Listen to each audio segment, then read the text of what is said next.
The little girl stood nervously outside the glass office, her shoes too big for her feet and her hair tied in a simple ribbon. The assistant glanced down at her, confused. This was not the woman scheduled to arrive that morning. Before anyone could speak, the girl lifted her chin and said softly, "My mother is sick." "So I came for her." The room went quiet. Inside the CEO's office, men in expensive suits paused their conversation. The CEO himself looked up from his desk, surprised by the small voice echoing in such a large room. He studied the child standing there, clutching a thin folder with both hands. "Come in," he said calmly. The girl walked in slowly, every step filled with fear.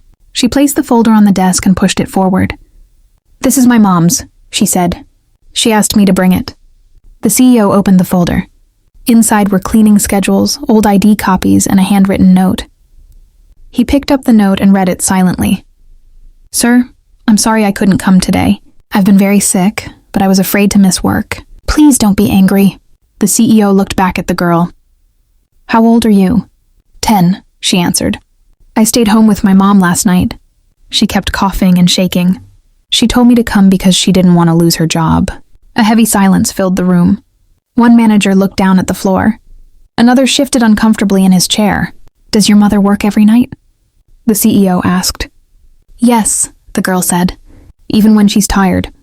Even when she's sick. She says work is important because we don't have anyone else." The CEO leaned back, his face unreadable. "Why didn't she call?"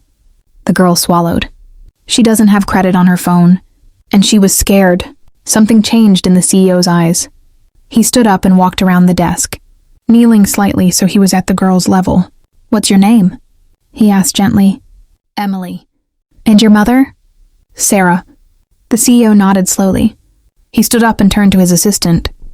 "Cancel my next meeting," he said, "and call HR." The girl's eyes widened in fear. "Please don't fire her," she whispered quickly. "She didn't mean to miss work." The CEO looked at her, then smiled softly. "No one is getting fired today." A few minutes later, HR entered the room. The CEO spoke clearly. "Sarah will be given paid sick leave, starting immediately. Her working hours will be reduced, and her salary adjusted." The managers stared in shock. Then the CEO turned back to Emily. "And you," he said, handing her a card. "We'll take this to your mother. Tell her she never has to send her child to work for her again." Emily's eyes filled with tears. "Thank you, sir." As she left the office, the room remained silent. No one spoke, because sometimes the smallest voice tells the loudest truth.